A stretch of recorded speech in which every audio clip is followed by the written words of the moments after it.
Hey, Bill, the counselor and relationship coach here, to share with you today understanding and solving the number one couple problem that blows up relationships. But before I begin, I'd like to tell you a little bit about myself. As I said, I'm a clinical counselor in Pennsylvania, and I'm also a relationship coach. I've been doing that counseling in human services for probably 40 years. And doing the relationship work pretty intensively over the past decade or 15 years, I would guess. I was married for 43 years. My wife unfortunately passed away at the end of February 2020. But I want to reassure you that everything that I talk about today, I have used myself, I and my wife used these things in our very own relationship. So we know they work, and we've taught them to lots and lots of different couples. And we just have a passion, or had a passion, for sharing that together. So that's a little bit about myself. If you're watching today or listening today from out of Pennsylvania, I can work with you as a couple coach. And there'll be information at the end of the presentation here this morning on how you might be able to contact me if you decide that you would like a consultation or to have some coaching. So what I'm going to be doing this morning in our time together is to share with you some very important information that has the power to transform your long-term relationship. If your relationship is just a bit stale and uninteresting, or if it's in the doldrums, or maybe even if it's damaged and on the rocks, what I have to tell you about today has the potential to really turn things around.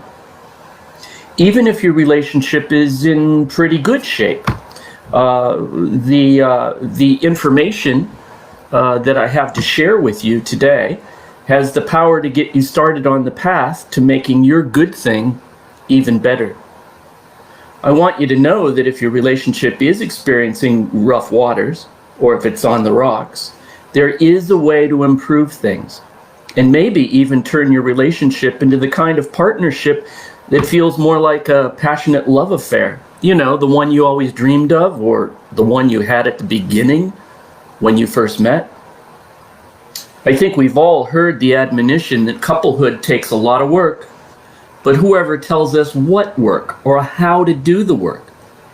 Well, that's what I've been doing with couples, as I said, for about the last decade or so.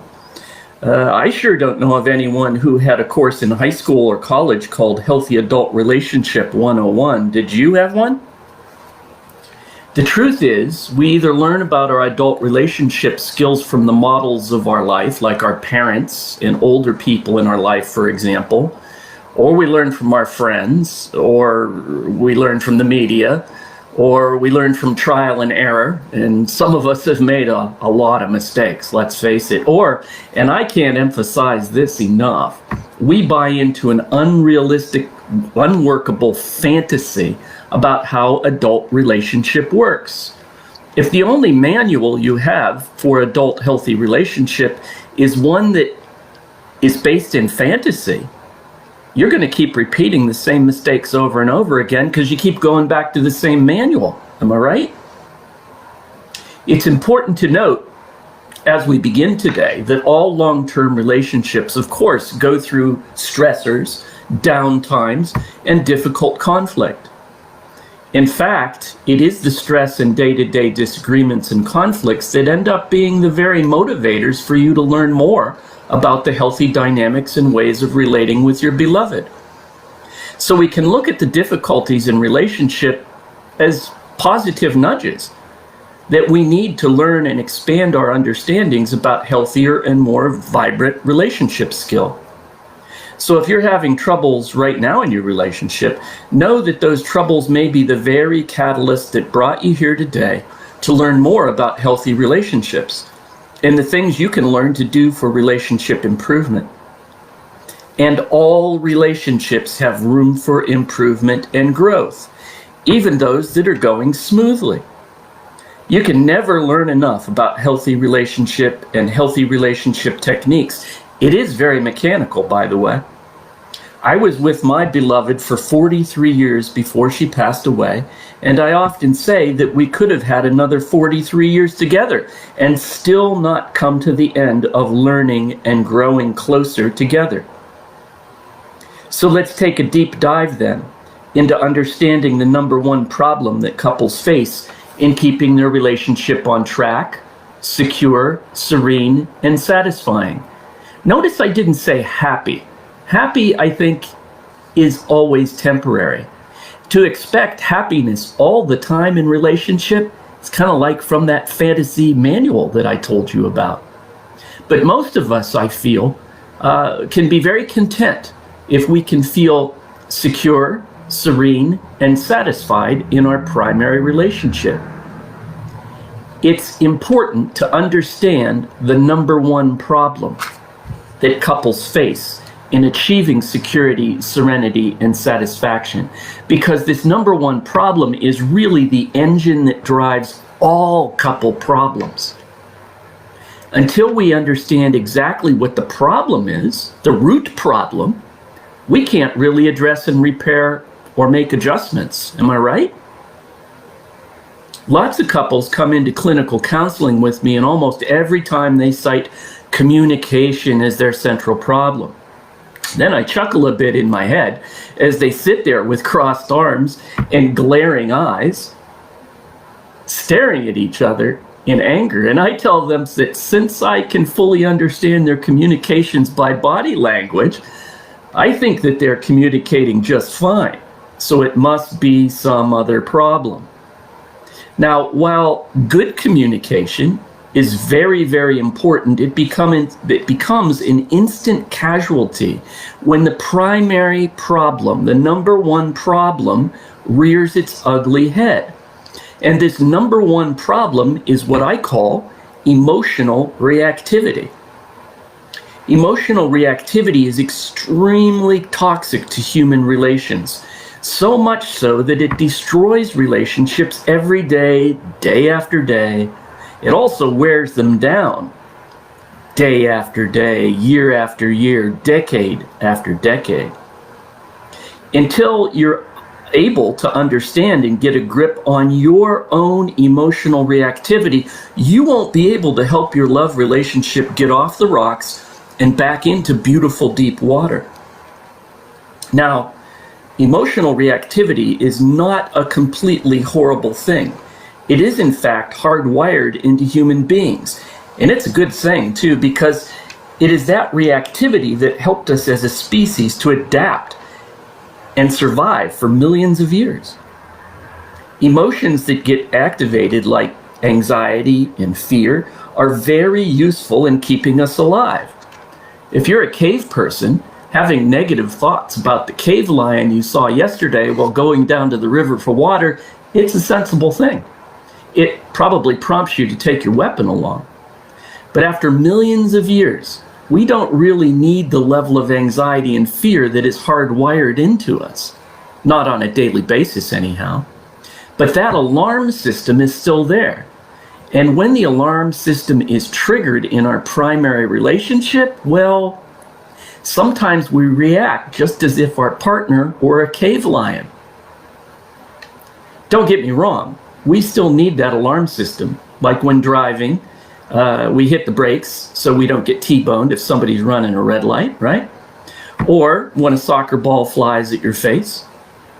But when we bring emotional reactivity into relationship, well, things kind of spiral out of control real quick. Am I right? So let's take a closer look at how emotional reactivity works. All of us have what I call three brains. The first one, let's call the alligator brain. This is the primitive, highly reactive brain that protects us from danger. It doesn't really think or ponder things. It's designed to react and react lightning fast. The second brain we might call the mammal brain. This is the one that seeks out relationships, socialization, love, affection, and mutual care. This is the part of our brain that puts us into community and makes us caring, mutually supportive, makes us very human, if you will. The last brain, let's call the logical brain.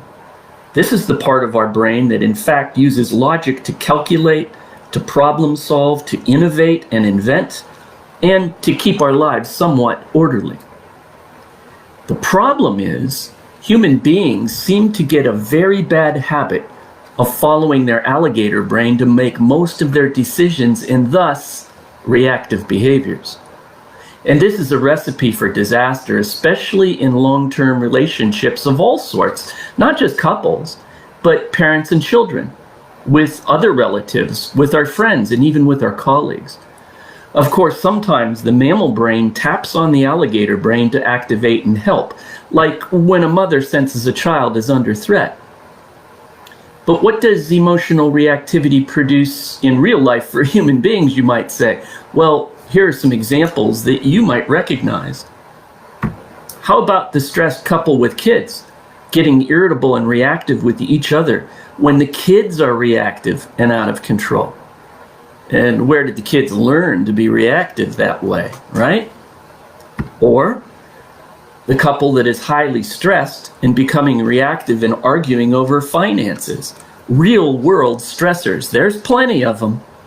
And they creep into our lives and our love relationships to cause us not only to be stressed, but to become emotionally reactive and unload on the nearest person, which is usually who? Your partner, that's right. Feeling like you live by a relentless schedule is also stressful, and a relentless event schedule and duty schedule that leaves no time for your own self-care. Putting your own self-care on the way back burner, and maybe couple care on the back burner. All of this leads both of you maybe to become a little snippy with each other. Or we can get overwhelmed by bad news and negative social media, putting us in a foul mood, causing us to be more reactive. Not the least of which is relationship boredom that's so consistent that you find it hard to try and engage your partner anymore. The stress levels have gotten so high, and you've neglected your own self-care, and then you've neglected couple care, and then the relationship becomes boring at the very least. And at the worst, the relationship becomes estranged, where people are not finding satisfaction. Instead, people are carrying out resentments that go unaddressed, and the toxicity builds between the two of you until there's a big explosion. Or it feels like you're just drifting away from each other until it all feels like the only thing you have together is just a bunch of responsibilities and no rewards. This can lead to repetitive fights that never solve anything. And repetitive fights lead to cooled or dead passion and mutual unmet intimacy needs. And it can even lead to affairs. Emotional reactivity gives free rein for negative thoughts and negative emotions to begin to dominate our day-to-day behaviors with each other. Most people in the world will admit that emotions come from somewhere inside of them, but where? The heart? The elbow? No, all of our emotions come from our thinking. Now, admittedly, there are all kinds of stimulus around us that cause us to have thoughts that are positive, neutral, or negative. But we may not catch them because, well, there's just so many thoughts. You might be surprised at how many negative thoughts you have during the day. We tend to begin to ignore those. You know, rough things in life happen to us, and life can be incredibly stressful. Most people do not pay enough attention to their own stress and end up usually neglecting their self-care. But that's an entire other webinar. And when self-care is neglected, we just don't have enough battery power to support those around us in the way that they desire and need. And chances are, our partner is making the same mistakes we are. And that leads us to becoming lax in couple self-care and positive couple development. These lapses lead to genuine dampening of resources dedicated to what I call 6 important kinds of intimacy in couple relationship. Now, as you see from the little chart here, the 6 intimacies are put in a circle. And that's because they all support each other, and each one tends to build upon the previous one. They also cross over and support each other in different ways. The ideal, of course, in relationship is for us to be experiencing, nurturing, and taking care of, attending to, expressing all of these intimacies on a regular basis. You know, human beings need these intimacies to feel whole in life, to feel loved in life. They're not trivial. They're extremely important. That's why we're going to take a good close look at them right now. The first intimacy is intellectual intimacy. Intellectual intimacy is the ability of a couple to be able to share mutually satisfying conversation. About what, Bill? Well, it might be a painting at a museum. But I know what you usually do. I know what you as a couple are usually talking about. You go out for a really nice dinner, right? And it's supposed to be a lovely dinner, very relaxing, very intimate. And what do you talk about? Kids, problems, work, money, exes, in-laws. Oh, what fun, huh? How stimulating. Now, I'll bet you can remember when you were young and first together, and you could stay up all night talking about all kinds of interesting things together. Am I right? Probably so. Where did that go? Well, this first intimacy, intellectual intimacy, kind of fades away as couple reactivity begins and gets more and more toxic. It crowds out the intimacies. The next intimacy is emotional intimacy. Now, I'd like to point out that without intellectual intimacy with someone, you're probably not going to begin to share many emotions with them. If you don't have an intellectual exchange, you're probably not going to move on to an emotional exchange. Now, emotional intimacy, what is that in couplehood? Emotional intimacy is a critical intimacy. It's the sense that you're together, that you're backed up by your partner. It's the ability for both people to feel completely safe and secure, sharing who they are at the very deepest level. Not just their thoughts, but their emotions, their history, their hopes, their dreams. It's a very tender emotional, it's a very tender intimacy, and it's a very fragile intimacy. This intimacy can be damaged really severely with unkind words and unkind behaviors. Emotional, intellectual, and emotional intimacy can lead to physical intimacy. I don't know about you, I don't usually hug people or touch people that I don't have some kind of intellectual and emotional connection with. Am I right? Of course I am. And, you know, physical intimacy and couplehood is about all of the gentle, kind, loving ways we touch each other, the supportive things we do, the little hugs, the pat-pats, the hand-holds. Can even mean opening a door, passing a dish at the dinner table. This is all physical intimacy. The key here, though, for couples is that this intimacy must be understood and used in a way that is supportive only of physical intimacy. It shouldn't have the expectation or demand of pushing on to sexual intimacy. When that happens, when all physical intimacy is pushed to sexual areas, somebody is not going to feel good about that.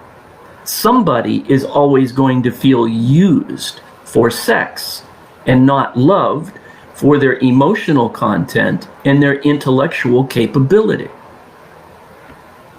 Now, of course, intellectual, emotional, and physical intimacy, if you're attending to those properly, it will probably give rise to sexual desire.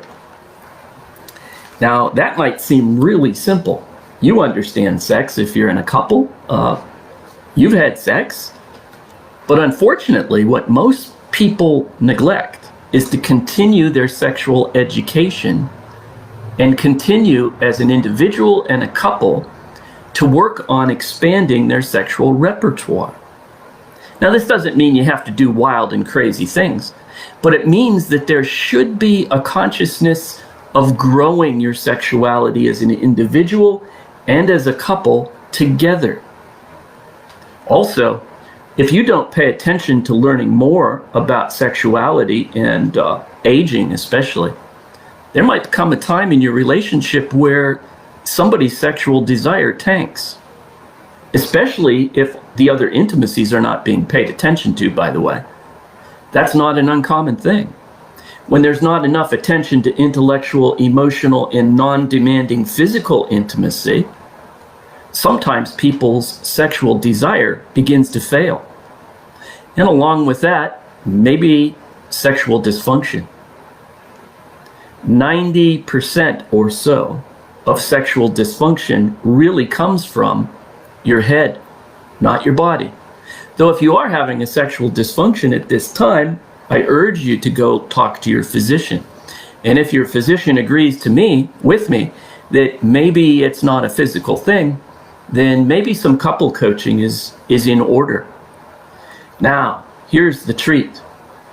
If you're engaging in intellectual, emotional, physical, and sexual intimacy on a regular basis and attending well to that, it will probably result in spiritual intimacy.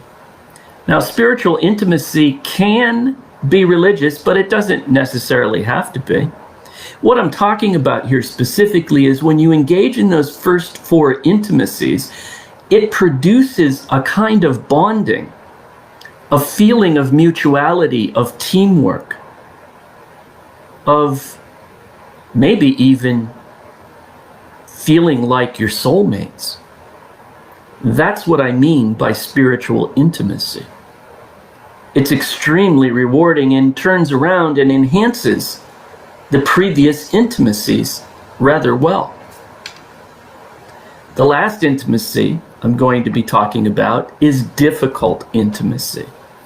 Now, difficult intimacy is pretty much exactly what it says.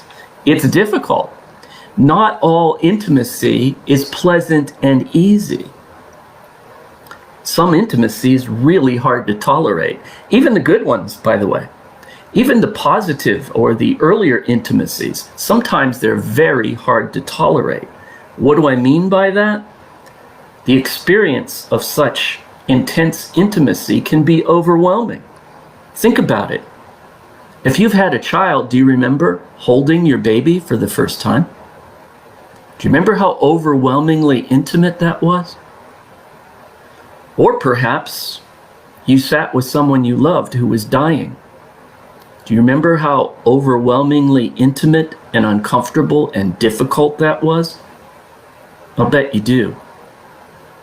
Difficult intimacy exists in a long-term couple relationship, not just from having babies or having your parents or your grandparents pass away.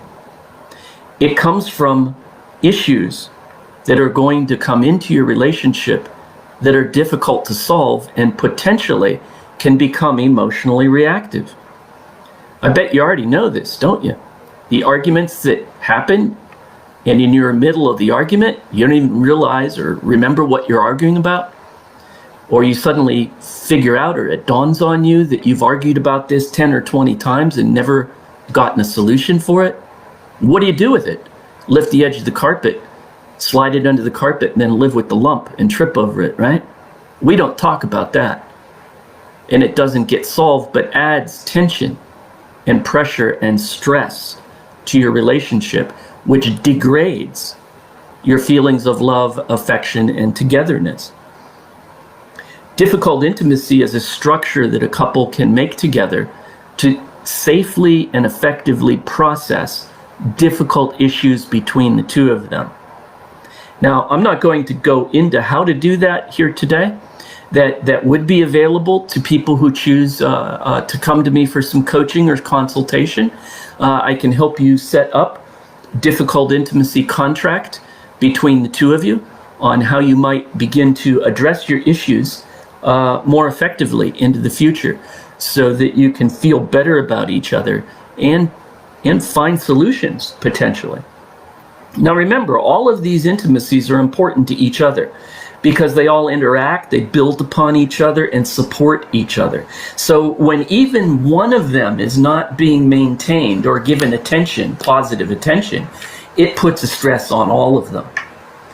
When these intimacies are not being attended to properly, you won't feel fulfilled in your relationship. And negative thoughts, negative emotions, and negative behaviors are guaranteed to arise. What happens throughout our life is that we get rather numb to the constant flow of negative thoughts.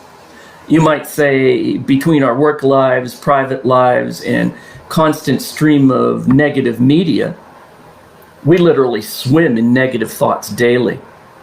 Negative thinking always arises and is always there, but we kind of ignore it or push it away or just accept them as harmless, but they're not harmless. They're there subconsciously, and they work on us, and they come out as reactive behaviors. So here is what most human beings get in the habit of doing: putting emotion on top of the entire process. Remember that alligator brain? Yeah. The negative thinking that comes from the alligator brain is reactive. It immediately produces a negative emotion. And when a negative thought rises to a negative emotion, they're both negative, yeah? A negative thought creates a negative emotion. And guess what a negative thought and a negative emotion produces? That's right, negative behavior. It's automatic. It's a habit. It's a bad habit. And you've been doing it hundreds of millions of times in your life before my presentation. And because of two things, the first one being return in kind and the second one being competition, couple competition, when one person is emotionally reactive, the other person is most likely to return in kind. So when I stick out my right hand to you, COVID aside, okay? But when I stick out my right hand, if I were with you right now, you'd have a very hard time not shaking my hand, because return in kind is deeply embedded into a human brain. And couple competition, oh my goodness. Remember when you used to compete at the beginning of your relationship to show each other how much you loved each other? I love you. No, I love you more. No, I love you more, right? Yeah. But you know that competition that was so positive in the beginning of your relationship, it becomes negative. You begin to react and counter-react to each other and end up negatively thinking, negatively emoting, and negatively behaving towards each other in a competitive fashion. It's a perfect cycle of reactivity. Kind of like a snowball fight, you know, that starts out kind of fun, but ends up being pretty vicious. Remember when you used to compete with each other to show love for each other?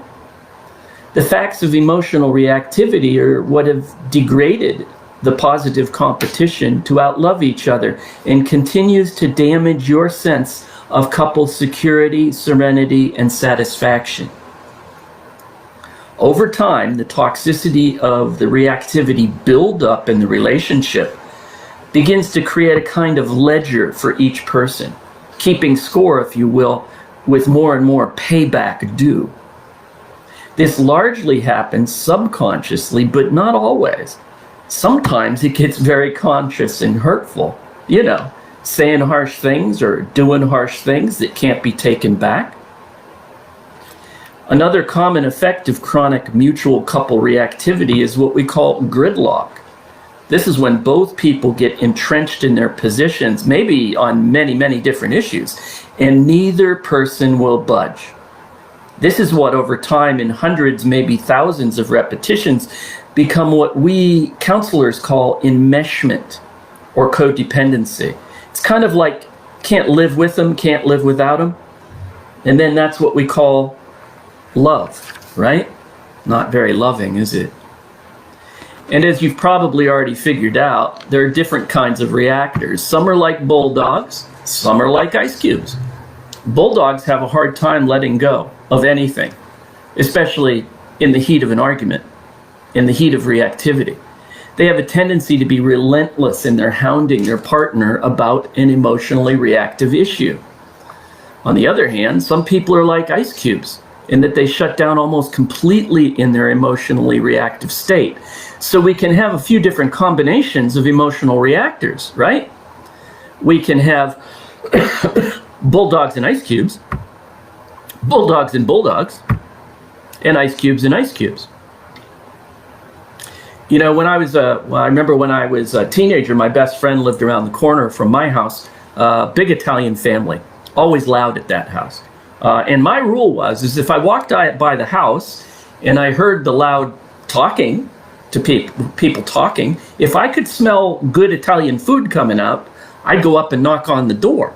If I didn't smell any good smells, don't go in there, you know? Well, at my house around the corner, you may not know anyone was reacting because unless you maybe stood between them and felt the cool breeze between all the ice cubes.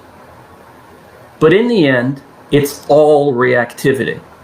It's really important to understand that emotional reactivity is not what you say or don't say. It's not what you do or don't do. It's what's going on inside of you. And you can't really hide your emotional reactivity from someone who knows you well. Early in my love relationship, I had a tendency to unconsciously roll my eyes when my beloved said something that I disagreed with or I thought was silly. She apprised me of that and made me sensitive to the fact that I was doing it. One day we were having a conversation and I had my back to her. And then she said, "You just rolled your eyes." I turned around and looked at her and challenged her, kind of stomped my foot a little bit. And I said, "No, I didn't." She said, "Yes, you did." I said, "How do you know that?" She said, "I could feel it rolling off of you, Bill." You cannot hide your emotional reactivity from people who know you well. So the challenge is to really, really control your emotional reactivity, not try to fake it. As I indicated earlier, emotional reactivity crushes effective communication. You know, we might say that there are 3 levels of communication: content, process, and dynamic. Content is the actual information that we're trying to convey. The process is the how the information is being conveyed, face-to-face in person, over a telephone, over a text, in a written report. By the way, never use text to carry out your most important relationship issues. Text is only good for a few things, like "I'm on my way," or "I'm going to be late," or "Please bring home a quart of milk on your way home." Don't try to talk about important relationship issues through text. There's just too much room in between the words and the sentences and the timing for emotional reactivity to begin. Now, the dynamic is the energy or the vibe, the emotional content between the two people. It's very fragile. And any of these 3 levels of communication can get terribly fouled up, and pretty easily at that. But it all starts with how emotionally reactive or responsive the two people are. So suffice it to say, emotional reactivity cripples each level of communication. When you add to this problem the tendency of folks to be competitive, that is, to hold a win-loss attitude in conflicts, that's all American, isn't it? And we bring it into our relationship. Then you're all set to repeat the endless cycle of toxic mutual emotional reactive process. So it's very important to culture a team-spirited win-win attitude so that you have a much better chance of finding accord and solution to conflicts that will arise in your relationship. So how do you get there? You say, Bill, how do you get there? Well, by disciplining yourself to alter what you choose to put on top. Instead of allowing emotion to be on top, in the driver's seat, so to speak, that reactive alligator brain and emotion, you put that logical brain on top. Remember that one? By putting the logical thinking brain in the driver's seat, you're far, far more apt to be able to respond to your partner instead of react. And responding is always better. Remember, emotional reactivity is always toxic. It's always going to make the situation worse, or at least not better. Your best chance of moving a conversation or an issue or a problem or your relationship forward is to learn how to put your logical thinking on top so that you can have more positive emotions and more positive responsive behaviors in your relationship. And so what do you do about the negative thoughts that arise, right? Well, first you become aware of your negative thoughts. Remember how I said we kind of get numb to them? We get so used to them, we're not even paying attention to them. We have to become used to that. We have to become attentive and know when we have a negative thought. Then secondly, we label the negative thought when we recognize it. Ah, there's a negative thought. Or, oh, there's what Coach Bill told me about. To look at my thoughts, there's a negative thought. That's what causes my negative emotion. And then we can pause, you see? We can pause so that the negative thought doesn't hop on the negative emotional pony for that rough ride to Crazy Town. Then lastly, think it all over once, twice, and a third time before you try to respond to your partner. I know what you're thinking. This all makes sense and is pretty easy to understand, right? But it's changing these learned habits of interacting that come from negative thinking and negative emotion that's the challenge. You know, I gained my passion for learning about healthy long-term relationship from being in a healthy long-term relationship with my beloved. Now, our relationship was far from perfect. We had many of the same problems you're having, but we found the way to get through the problems and break through to something that was truly breathtaking in its beauty and satisfaction. Together, we learned many things that we have been delighted to share with other couples and that I have a passion to carry on sharing, even though my beloved is no longer here, a kind of tribute to her and our relationship. And that's why I'm offering private couple coaching sessions to teach and support couples in applying these principles with other more specific skill sets that not only reduce your mutual toxic reactive process, but can start you both on the road to learning and practicing some fantastic tools of enhancement to your relationship functioning that can raise the quality of your relationship experience to a level that you maybe never thought was possible.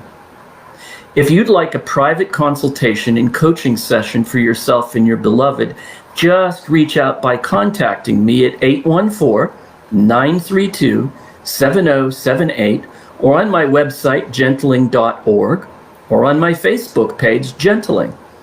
And as a special gift to everyone who becomes a couple coaching client of mine, I'll forward a free e-copy of my workbook for couples called Growing Couple Intimacy. Thanks for joining me today. I can't wait to share more with you about how to make your relationship as secure, serene, and satisfying as possible.